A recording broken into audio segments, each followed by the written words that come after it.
Welcome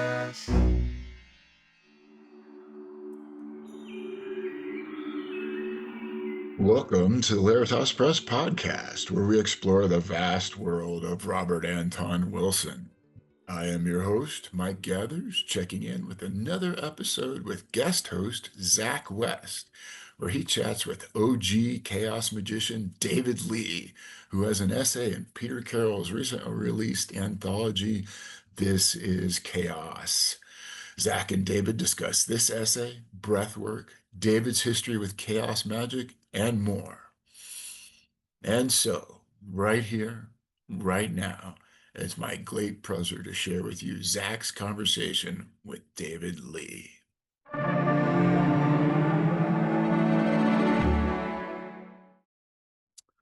Dave Lee, welcome to the Hilaritas podcast. So grateful for you talking to us today. Well, it's good to be here. Yeah, thanks. So for those of us who are familiar with you, you are sort of one of the people who is integral in chaos magic, I would say. Would you agree to that? I think so, yeah. I mean, I didn't start writing books as early as some of the others did, but I'm, kind of like same age group as Pete Carroll and Ray Sherwin, and I was in it from the beginning. I mean, I was a founder member of the first IoT group in the world, which was in West Yorkshire in 1980. And so I've been there right from the beginning. And unlike most of the other sort of old guard, I've actually ended up, actually still doing that stuff and still serving as an elder in the Illuminates of Thanateros and stuff. That's awesome. Can you give us a little history on how it went, how it originated, and maybe sort of where it is today? Wow, that's a big one. Yeah. Okay.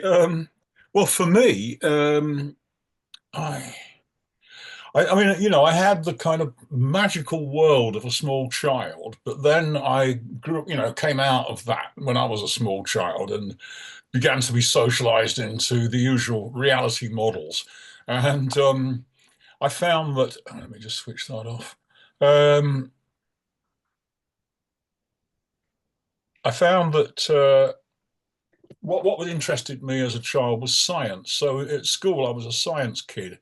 And it was only in my late teens when I started taking LSD that I sort of broke out of that. I was ready to. I mean, I might have done without the acid, but I mean, it was definitely a good catalyst for realizing that there was a number of different ways to perceive reality. It didn't invalidate science, it just put it in a separate category. This isn't the whole of reality, it's just the way we look at things under these circumstances. So, I didn't get into meditation or magic straight away or anything. That was more like the psychedelics was late teens, and then it was my mid-20s when I got more into the magic thing. And really, it was because of because chaos magic was beginning that drew me in. Really, I was when I first read, I was living in Leeds. I was doing some postgraduate work at the university in Leeds in 1978 when Lieber Null, Pete Carroll's Lieber Null came out. And I took a look at that and I thought, this is magic for science kids. It's kind of like you don't have to pretend that science never happened. You don't have to start off with a belief in gods and angels and demons and all of that in the literal medieval sense in order to be able to do this. And what's more, there was a strong pragmatic element to it. I mean, I'm very much a pragmatic learner. I like to do things and see what happens rather than simply kind of absorb information. That's one stage of it. But it was like, okay, why not try this and see what happens? So that was how it was for me. So I was impressed from the start. And around that time, 1979 to 1980, there was the shop where I saw Lieber Null first, which was the Sorcerer's Apprentice bookshop and magical emporium in Leeds, where I was living. It still exists as an online thing, I think, but long since stopped being a shop as such. But it was quite a revelation. I kind of went in there and it was like, well, it smelled so amazing for a start. I've always loved aromatics right from being a child and just, studied them a little bit. And so I thought, right, I'm going to have to learn how to make these incenses. And I bought some incense and that became part of my magical practice. But great books, lots of tacky ornaments and things. But the guy who ran it, Chris Bray, he started, I suppose he wanted a scene to happen around his shop. Perfectly reasonable. And it was tremendously beneficial. He had a spare, this sort of side room. And we would just get in there on a Saturday morning and drink instant coffee and talk. And Ray Sherwin lived in a village about 15 miles from Leeds, so it wasn't that far away. And Pete Carroll was visiting the same village, having come back from Europe and hadn't kind of settled down to his life in England again yet. But so they came along to a couple of those sessions. I met them, and we put this group together in late 1980. So that was how it all appeared to me at the time.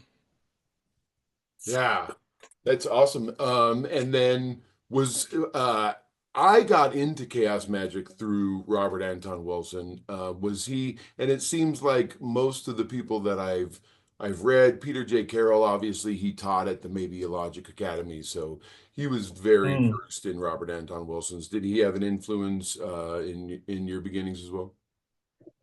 Very much so, yes. I mean, when I was first, a detail I didn't want to, splurge too many details on that last set of statements, but it was like when one day I was at university and getting some lunch, and there was a leaflet out for an occult group. Let's form an occult group to study the occult. And I thought, oh, that's interesting. I just started meditating, kind of doing basic meditation. I was beginning to be curious about these things. It was about 24, 25, something like that. And so I went along to this group, and it was a bunch of people who started off being a fan of a particular teacher who was a bit of a fraud. Everybody sort of dropped him, but it was some people stayed in the group and did some more stuff.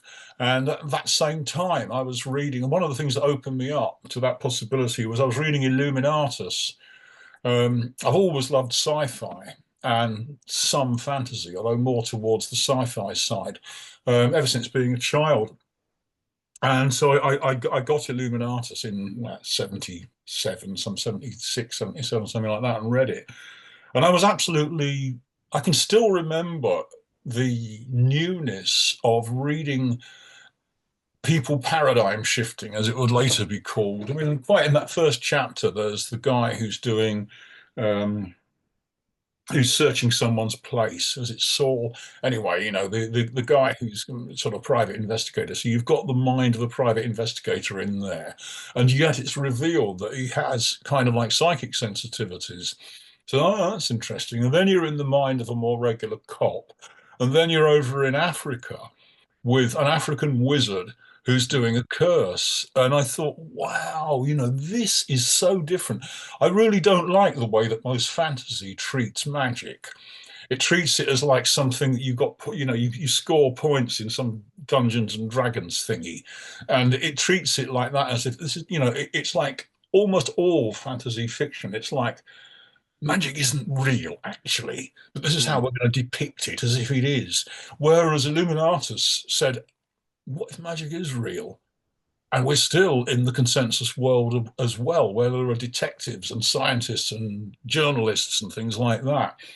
So yeah, that was it had an enormous impact on me. I felt like almost like it gave me permission to think in a multi-model way, just through the novel. Yeah, that's me too. I love the paradigm shifting, and like I totally agree with the I call it like movie TV magic, where things are so improbable but so easy for them that I do think it kind of makes it like something people that don't believe in until they Mm, sort of have an experience, which is why I really gravitated toward chaos magic, just like you. It seemed very practical, and there were exercises that you can do. I've always been a heavy exercise guy. Like I want to do yeah, things, yeah. to Actually get. do something. Yeah, yeah. Yeah, absolutely. The book that Peter Carroll, I think, put together, This is Chaos. You have a piece in there. What is your piece about? It's about egregore entities. Um, I, I sort of hesitated a little bit there because people have all these different meanings. And people understand different things by the word egregore. So to be more specific, I'm talking about egregore entities. I think egregores can mean anything from Jesus, as Christians see Jesus, or Satan, as Christians see Jesus, or how your local Wiccan group has their horned god and great goddess kind of thing. So it can be, people sometimes think of egregores as deities. On the other hand, it can sometimes mean something as simple as the group mind, a magical view of the mind of a group when you're working together. And I'm trying to go a little bit beyond that latter kind of definition and say that that we can actually form entities which are like, they've got some points of similarity with servitors, although they're very different. Um, so I start off with those sorts of definitions, and I look into and some entities I'm familiar with that are like that. And to give the strongest example, Kawapor, the IoT's healing servitor, which is now, well, I mean, we first released it to the wider world about 25 years ago, during one of my magical colleagues. He was doing some work against the AIDS virus. Let's actually go in and kill the fucker. Let's make it much more difficult for it to hurt people. So did this Mm, whole series of workings, and at that point we opened Kawapor up. The Kawapor was created in '93 and had got a name and a sigil and quite a following within the IoT by '95. But we opened it up a few years later. So, and that is what I think of as an egregore entity. We started off thinking of it as the healing servitor, and then it got a name, and then there was more people involved in it, and there was a certain level of chaos involved in of literal chaos involved in the way we evoked it. It was like there was a lot of people, there was a lot of different expectations, there was some semi-random sort of procedures. Excuse me. So what we did is that, thinking back on it, I realized that what we'd done is we created an entity which had degrees of freedom. Whereas a servitor, it's something like, you say, a servitor, I want you to go and find me new job prospects, let's say, just something mundane like that. So as soon as the servitor sort of like draws your attention to some job prospect, it can stop then. mm, And then maybe it'll go out and do that again. But it doesn't really have to make any judgment calls. All it has to do is use the information encoded in your own nervous system to go out there and just bring more information in. So it's kind of one shot thing. It's like a little circuit more than an animal. It's more like a piece of electronics. Whereas egregore entities are more like sentient animals. They can make judgment calls. The Kawapor started turning up in people's lives in some shape-shifted form. Because the original form we had of it was a great big wobbly octarine bubble, a bit like Fido in the cult series The Prisoner, which is the original inspiration for its form. But it started turning up. It turned up, for instance, as a fox in a doctor's white coat when we sent it to one friend who needed healing, and because her power animal was a fox. So I thought, wow, it started adapting itself. It's mm, going out there. She didn't know about it, it just went out there and did this, reported to us. So I began to realize we'd created something with degrees of freedom, with mm, ability to make judgment calls. Anyway, to cut a long story short, it's a fairly lengthy article. I then look at how this relates to online working, because obviously these days a lot of people try and do magic online, particularly magic for global situations, like mm.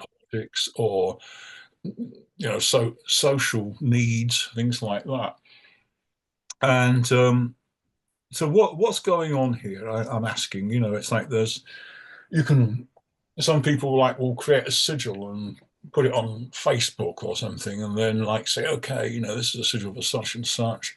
And then some people will go a little bit further and say, okay, this weekend, anybody wants to join in, create your own sigil, and we'll blast them all out at the same time for various purposes. So that's kind of the first level, isn't it? It's just like, how does that, if that sigil has a positive result, how does it get that result? It could be just because people are seeing it and bringing it into themselves, and then they're magically empowering it. You've got to see it first.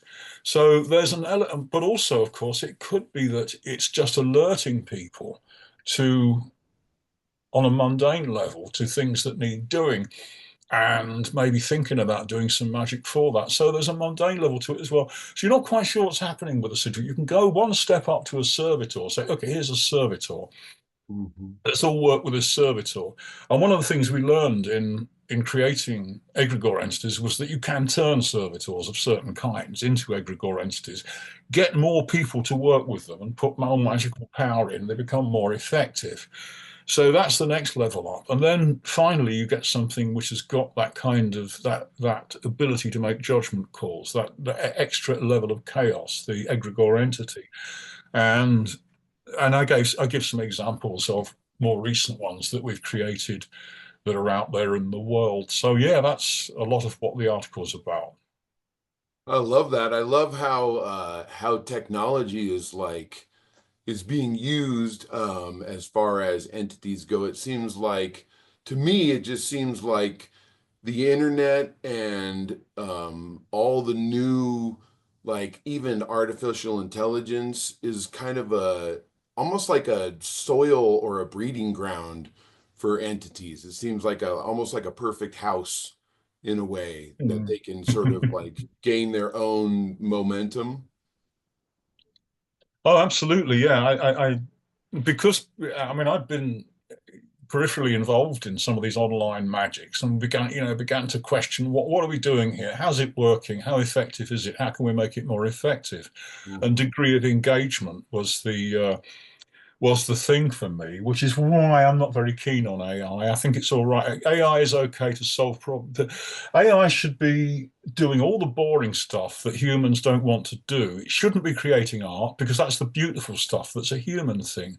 And I don't think it should be closely involved in magic because that's a human thing.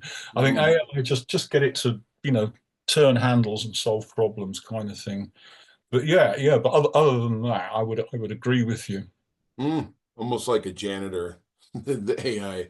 But it's robots. I mean, if we create, why would we create a robot that would do art for us? And yet we have to go to some shitty factory to work, or some stupid office. Why not get the robots to do the boring work, and we can stay at home and do art and cook nice meals and things. Yeah, no, I love that idea. I definitely love that idea. I feel like that's almost like brought up sort of Timothy Leary's idea that they talk about in Terra 2, where that is what a lot of technology should be, is to free us up uh, Mm. to experience the life and experience the cosmos if possible. Yeah, I love that. So then, what do you feel like? How do you feel magic and consciousness go to? Like, what is the magical almost definition of conscious, or how do you see that consciousness? I really can't answer that on any broad basis. I mean, consciousness for me is the first given. I know that I am a conscious being. I would go much further than Descartes, cogito ergo sum. I think that is wrong, actually. We're not our thoughts. Our thoughts just indicate something, but I can wave my hand, therefore I am, is actually deeper, I think, than that. We have a certain level. If you meditate for long enough, what you'll find is that you start to soak you start to soak yourself daily in the experience of not doing, of cultivating not doing, which to me is what the core of meditation is. I'm talking about it. Mm. And after a while, you start to actually notice that you're not your thoughts, that there's this. much vaster thing. The usual common analogy is it's the ocean, and the thoughts are the waves on the surface. And instead of thinking that you're the thoughts, like Descartes appears to be, you're actually aware that you are the bloody ocean, mate. That is the real thing you are. And so I would say that that there's a whole layer of pre-verbal, pre-semiotic stuff going on, and that is very much very similar to what's going on with a dog or a cat or any other conscious non-human entity. And then to make that magical, which to me sort of brings in at least getting some sort of tangible result, like we were talking about the practicality. How have you seen that work? Have you seen that step happen as far as consciousness being sort of a magical agent? I mean, I started doing magic and recording magical successes of various kinds before I got seriously involved in meditation. I tried meditation out for a while. I did the meditation required for the Liber MMM, 6 months training thing that we used to have with the IoT. It's now been expanded and it's not called Liber MMM, but it's basically the same idea. Excuse me. And so I did daily sitting meditation for half an hour for 6 months, half an hour a day, but I found it quite boring. I didn't realize that actually that's the point, that you're bored because you're trying to do something, whereas you need to cultivate not doing anything. And then you break through the boredom and it gets much more interesting. But so I didn't really settle down into some serious daily meditation until about 15 years ago. So that's kind of quite late on in my magical career. And I think my approach to consciousness and magic is not entirely dissimilar to Pete Carroll's. We have disagreements on a lot of things, but his idea of like the core elements of magic are, you decide to believe something different. So it's a belief shift. And that's often lubricated by a higher state of consciousness, a gnosis, as he calls it, an altered state of consciousness, as some people call it.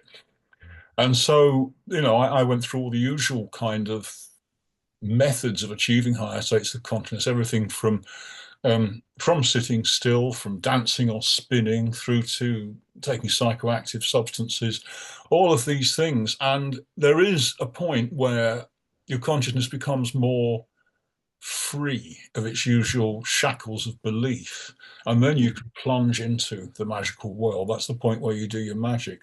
I find that much easier to achieve now since I've been doing meditation. So once you realize that you're not your thoughts, you're not trapped in your thoughts, they're just like an automatism that you can switch off, then your mind becomes a lot freer. Yeah, absolutely. And the results that I've seen have definitely happened. I wonder if there's something about once you come to the idea of meditation, how things definitely get easier. And it's kind of more entertaining. You're watching rather than trying to make stuff happen. I think there's that sort of polarity, I think. Yeah. Yeah, that's the first step in meditation, really, other than not sitting down and paying attention to your breathing, is to become aware that you're watching, is to become aware of your awareness process. And that's really when it all moves, it all moves from there outwards. But to give a more concrete example, I trained in 1972 to 17, sorry, 1992 to 93 in connected breath work. And you obviously you've read some of my online stuff. You've read that I'm involved in that, and I coach it to people. I have clients who have Zoom sessions with to help them develop that. And okay, one of the things that I learned the school of breathwork I was taught, I got my certificate in, was vivation, which is an offshoot of rebirthing breathwork. Everything in connected breathwork comes either from Stan Grof's holotropic breathwork or from Leonard Orr and Sandra Ray's rebirthing. And so it's like I was on that that latter lineage. And one of the things that you focus on, you learn to just lie there and breathe without pause for an hour. So you're in a very high energy, you're flushing all the CO2 out of your system. So there's this very high, vibratingly intense energy feeling going on. And it usually just bliss, but a few percent of the time you hit a sticky patch, you hit some repressed emotion or locked energy structures that make you feel physically uncomfortable or emotionally low during the session. And that is when it gets really interesting, because you've got the techniques for moving through that. And it's once you've moved through it, it's resolved. Mhm. And so there is this, it's not a therapy technique, but it's got a few percent of what it does. You could class as therapy. Now, I puzzled for years. I've seen so many successes in myself with this and with clients. I puzzled for years about what the mechanism is. And all I can come up with eventually is that simply by acknowledging something, an alchemy occurs. You Mhm. acknowledge some horrible locked in feeling in your abdomen or something, and you just acknowledge that and you keep on acknowledging it, and it doesn't feel good, but you stick with it using the breathing techniques. And Mhm. after about 20 minutes to 40 minutes, it starts to break up into something, change into something different. And it's just because you're watching it. Your whole Mhm. attitude during the whole of that connected breathwork is very much like meditation, in the sense that your whole attitude whilst doing it is, I don't want to change anything, I just want to observe it. Mhm. And that observing of things, of shadow material, to use a Jungian expression, actually changes it. So there's Mhm. an alchemy merely in observing something. Absolutely. And so the technique would help you observe it without clenching up. Like what I would feel is like sometimes observing that it almost gives it a stop mechanism. Yeah, And so yeah, absolutely. and the Yeah, what breathing you do, exercises help you work through it. yeah. What you do is you're breathing in this fairly high intensity way, what we call fast and full breathing. It's sort of a bit like no holding and no pausing. So you're Mm, flushing the residual CO2 out of the lungs, changing your blood pH, changing the way the nerves fire. And when you've been doing that for a while, you've then got you um, I got a rush off doing that, off hmm. doing those few breaths. So please repeat the question, because I've gone on, it's just all gone. Well, yeah, no, that breathing helps you work through, almost like it Yeah, makes it yeah, less sticky. yeah. It gives you That's that right. the Basically, there's two main breaths that we use. There's that one, the fast and full, so I was about to get onto. And then, like I say, I got overwhelmed by the rush of it. And mm, then there's the fast and shallow, which is kind of like, and what you do is, if you hit a sticky patch, if you go into something that's very far from bliss and is very uncomfortable, sort of thing, normally you would actually pick up your phone to distract yourself, or you talk to somebody, or you watch the TV, or read a book, anything to avoid feeling this fucking horrible sensation. mm, But instead, you feel it, but you ramp it down by breathing mm. more shallowly. And after a while, after about 30 seconds to a minute, it starts to feel a lot easier with the shallow breathing. And you might even lose the edges of it and start to go back into normal consciousness, at which case you start breathing more deeply.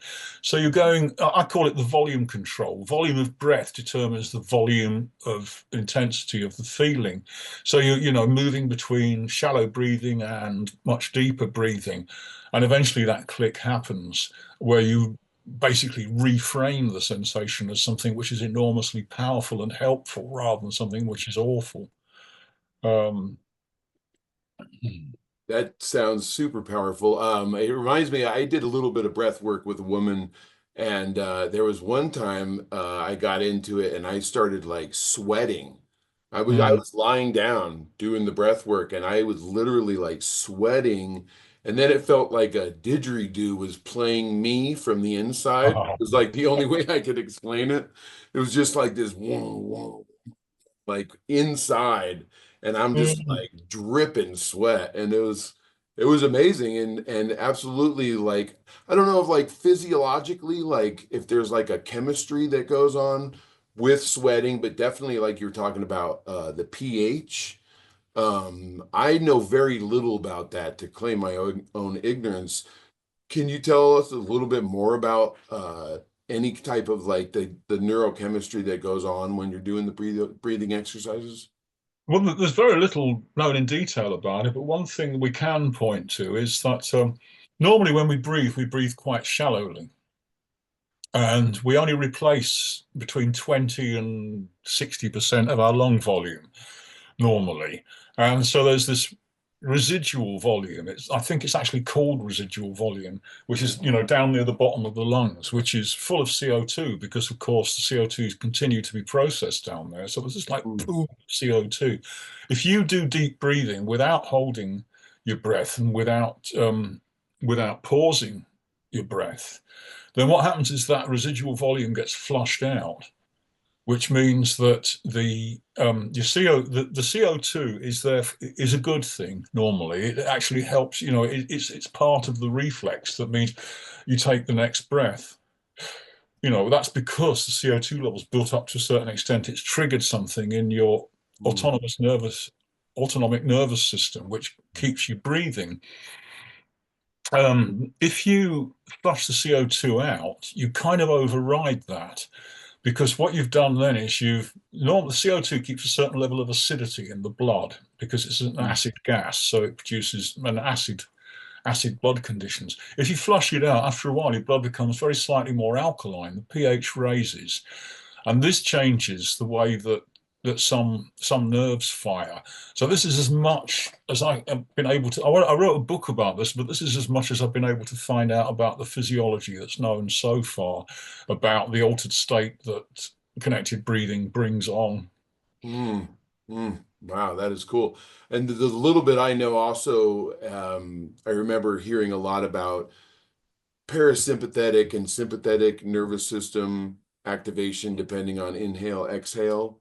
Does that still true? I mean, I don't have a lot of details on that. Yeah, there is quite a lot of research done into breathing in general, but not much of it applies to connected breathing because most of the research has been done. See, most people when they get some kind of a coaching in breath work, it's either because they're doing a magical training course, in which case it's basic pranayama, which means inhale, hold, exhale, pause, and so on. So it's a four square thing or a square wave. It's kind of like, inhale, hold, exhale, pause, inhale, hold. Whereas connected breathing is a sine wave. It's like inhale, exhale, inhale, exhale, Mm, inhale, exhale, no holding and no pausing. mm, So it's quite a different physiological process. And most of the research has been into the more normal kind of breathing or the more basic pranayama kind of breathing. Um, yes, there is a strong connection between different parts of the nervous system being activated in inhaling and exhaling, but I don't think it's a lot of use for understanding connected breathing. yeah. That's I'm into that on my own, but like I said, I haven't done a whole lot of research. It mainly came just like this woman wanted music lessons and she bartered breathing lessons with me. And so she taught me this whole system that she was working with. And so it got me very interested, but I haven't done the deep dive yet. Was it connected breathing that you did with her? No, it was the ice Wim Hof. Oh, okay, yeah, that is actually related. Funnily enough, I never heard of Wim Hof until I'd actually finished writing Life Force, my book on breath work and energy magic. And and somebody actually got in touch with me and said, I know you're writing this book. Have you heard of this guy? And I'd finished, I'm going to pretend I've never heard of him. I'm going to put the book out anyway. And then I met somebody a couple of years after that who'd been trained in a Wim Hof group, and she taught me a little bit of the basic technique, and I realized it's actually quite similar to connected breathing. Yeah. Yeah. I actually really liked it. And then I started using the ice plunged cold bath for sigil activation. Okay. Yeah, that'd be intense. Yeah, yeah. Oh man, yeah, it's still very hard to get used to. I'm not to the daily, you're supposed to do it like every morning, and I'm not there at all. But my family bought me one of the ice plunge mech things that you keep outside, and so this summer I'm going for it. But it's a great Yeah. way, like like to I create like a sigil on and like as a painting, and then I set it up and I go in, and then just you have to breathe because when you're in ice water, it's like it's startling, right? And so Mhm. the you use the Wim Hof thing to kind of like get yourself to be able to withstand the ice water for 2 minutes, which is Mhm. crazy. Yes, Hoff said something like cold water is God or something, didn't he? It's the teacher. Yeah, it's the teacher for sure. So, Mm. I'd love to change gears and have you tell us a little bit about Cowtopia and the is that your website and the online work you're doing? Yeah, the website's a bit of a mess at the moment. Anyway, I'm not going to. It's not very good. That's why I'm putting stuff out via other means at the moment. I need to find time to fix the website. I'm really not sure what went wrong with it, but there's some missing pages, and it's above my current pay grade as far as the understanding of WordPress is concerned. I'll get there when I've more time. But yeah, Chaotopia was a phrase I came up with when I wrote the Gallifron Rite, which was an audio pathworking in 1992. It's now available through New Falcon Press. Mhm. Um, and That's when I coined the term, but I then used it as a title for my book in 1997, the first edition of the first book I wrote, which was like the whole book was about magic in general, with lots of different subsections. Previous about that, I'd only ever written specialist books. I wrote a book on incense, a book on wealth magic, Mhm. but that Chaotopia was my first, here's my view of magic in general book. And what it was about was the main. Well, it took me so long to do it because I thought that often there were things missing out of most people's take on magic that I didn't really know how to articulate. Having come into magic from psychedelia to some extent, um, I was magic is very convergent, isn't it? When you're trying to get a results, magic is very convergent. It's like you want a particular thing to happen in the world. And you're not just after vague impressions, you're after something happening, some result that will improve your life or your friend's life or whatever. Um, Whereas psychedelics is more about just jumping in and seeing what happens by and large. There, you can, as Robert Anton Wilson's written about, you can program this to a certain extent. You can pre-feed yourself with concepts which will absolutely doubtlessly turn up in your trip. Mhm. But like psychedelic trip is not really an ideal framework to do, for instance, sigil magic. It's too big. It's too Mhm. big, too wobbly, too Mhm. weird, too many dimensions to it, too many sort of connections to the rest of the world. And I wanted to put in one book, I wanted to take the psychedelic experience and the chaos magic experience and put them into a single book and see how they related. So that's why I used the eight circuit model as a loose pattern for that book. So basically, it'd be like, you know, wealth magic would come under um, second circuit sort of stuff, So it was like the chapters were roughly arranged like that. It wasn't exactly like that, but at least it gave me an enormous kind of filing cabinet to put my ideas into, and an enormous blank pattern to put my ideas into and to work at. And also, I was asking the question, well, if we've done this, Pete Carroll's done this for chaos magic, done this for magic, this is simplifying it down. You need, you need a belief shift, you need gnosis, etc. And that is the core. We could surely do something similar for mysticism because this is another thing because everybody, when I used to take acid in my teens, everybody was interested in all the pure white light, enlightenment, and all that stuff. Of course, that attempting to do that purely with psychedelics was a complete bust. It never worked. The few people might have got it, but most people just broke themselves and became sick when they tried to do that. Um, and I saw a few examples of that happen, but people were really like quite against magic. Oh, you shouldn't be like trying to force the world to do things. Just accept it all. And up to a point, I agree with that. And up to a point, I could see that there was a real dimension of mysticism that came that of higher consciousness that came out of psychedelics, but it was nothing like the same. So I was trying to cross them over together, and the mysticism thing was, magic had been tidied up by chaos magic, but like mysticism is still, it was a mess of ideologies, religious ideologies. Most mysticism is heavily tainted with religion. And I have basically no time for religion. I think religion turns people into stupid idiots. And by and large, a few people, man, I've met some really, really good religious people. Not everybody's like this, but a really high percentage of people who get into religion just fuck their minds completely because they've just dropped all their critical faculties and nothing left to be able to get on. And why? Because it makes you feel good, basically. It makes you feel better about the fact you're going to die. It makes you feel better about the fact you can't get what you want, all of that sort of stuff. That seems to be where it's coming from. But at the core of every religion, there is truth, and that's the mysticism at the core of every religion. Even Christianity's got it. Only a tiny, tiny amount, and most Christians hate it. Islam's got it, with Sufism, and it's not very respectable in Islam. Buddhism's got it much more emphatically with, the meditation schools of Buddhism. At the core of them, you can believe all sorts of silly shit if you're basic religious, but at the core of each religion is this mystical tradition that's passed on and teaches you how to undo yourself and become, and get in touch with the infinite.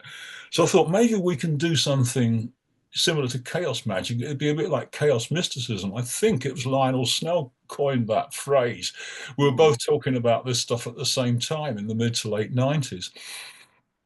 So that's really what I was trying to do. I was trying to help the birth of chaos mysticism in a way. Mm-hmm.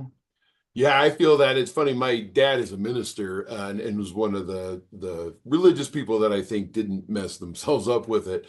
But it's almost like I feel like doubt kind of breeds the need to convince, where it seems like mysticism experience is sort of everything. Like when you have the mystical experience, you can put words on it afterwards if you'd like to, but it once you start trying to convince people that it happened or that it was true, you sort of lose me in a way. Like I would love to hear about the experience, but it's when the doubt, then you need to convince, It's true for you, but it might not be true for me. Mm-hmm.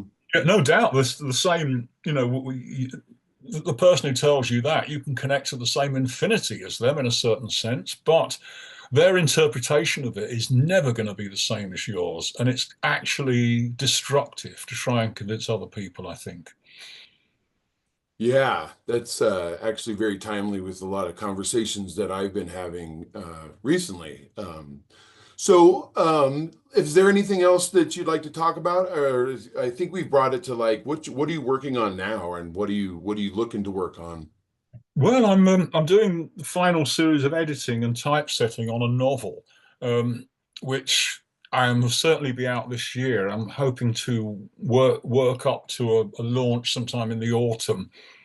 Um, and it's just a fun SF novel, really. I wrote two dystopian SF novels, and I'm over dystopias now. They're too realistic.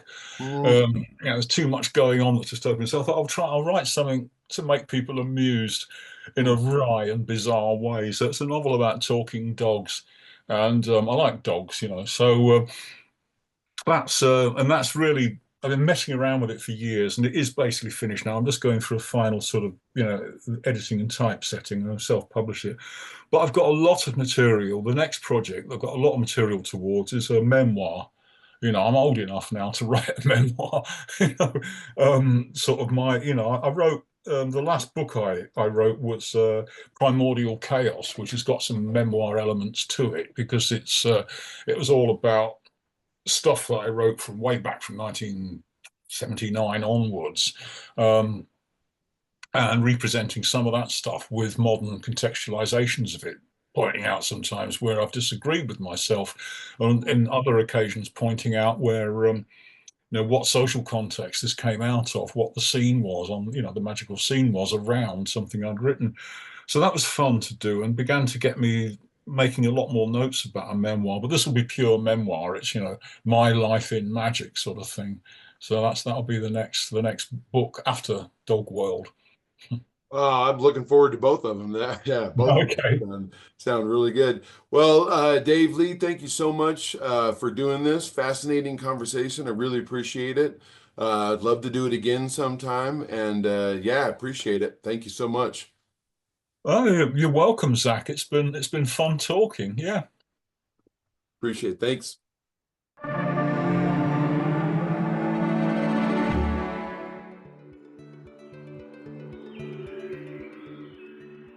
Thank you for listening. I hope you enjoyed it. Today's episode marks 4 full years of the Hilaritas Press podcast, and here we are, still going strong. Thank you to David for taking the time to chat. Thank you, as always, to the Robert Anton Wilson Trust and to Richard Rasa of Hilaritas Press for editing and production. Big thank you to Zack West for guest hosting 5 full episodes this year. In accordance with the law of fives, I will be back in the saddle as full-time host with our next episode featuring returning guest Vincent Murphy, which will release as usual on the 23rd. Over the next few months, I'll be highlighting a trio of new releases from Hilaritas Press. And so until then, I am your host, Mike Gathers, signing off with love and cheerfulness. Amor et Hilaritas.